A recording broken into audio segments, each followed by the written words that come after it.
সাইগাল হোসেনের বাড়িতে বীরভূম থানার পুলিশ পৌঁছে যায়। সাইগালকে নিয়ে বাড়িতে পুলিশ তল্লাশি চালাচ্ছে।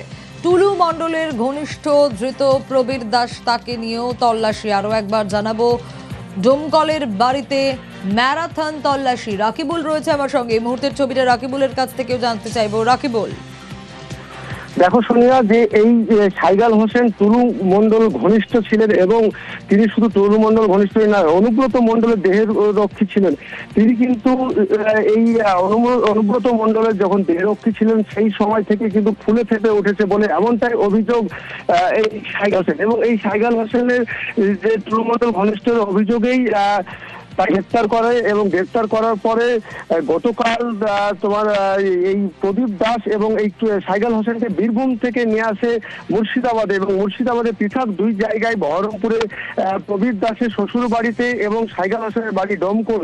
মুর্শিদাবাদ পুলিশের সহায়তায় বীরভূম পুলিশ যৌথ অভিযান চালায় এবং সেখানে দীর্ঘক্ষণ প্রায় 6 ঘন্টা ধরে সাইগাল হোসেনের বাড়িতে তল্লাশি চালায় এবং 6 ঘন্টা তল্লাশি চালানোর পরে প্রায় রাত্রি 1টা নাগাদ সেখান থেকে বেরিয়ে যায় এবং তার বাড়ি থেকে বেশ কিছু নথিপত্র উদ্ধার করে বলে পুলিশ সূত্রে জানা যায় এবং একটি ব্যাগে বাজেয়াপ্ত করে সেই নথিপত্র, যার এই কেসের তদন্তের স্বার্থে কাজে লাগবে বলে জানা যায়।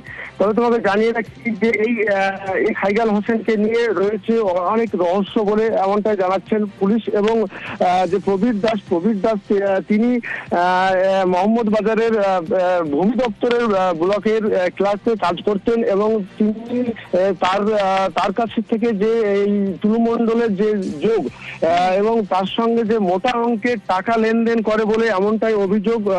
সেই অভিযোগে গ্রেপ্তার করে তাকেও এবং গ্রেপ্তার হয় বেশ কিছুদিন আগেই, এবং তারপরে তাদেরকে সেখান থেকে নিয়ে এসে এই তল্লাশি চালাই। তল্লাশি বেশ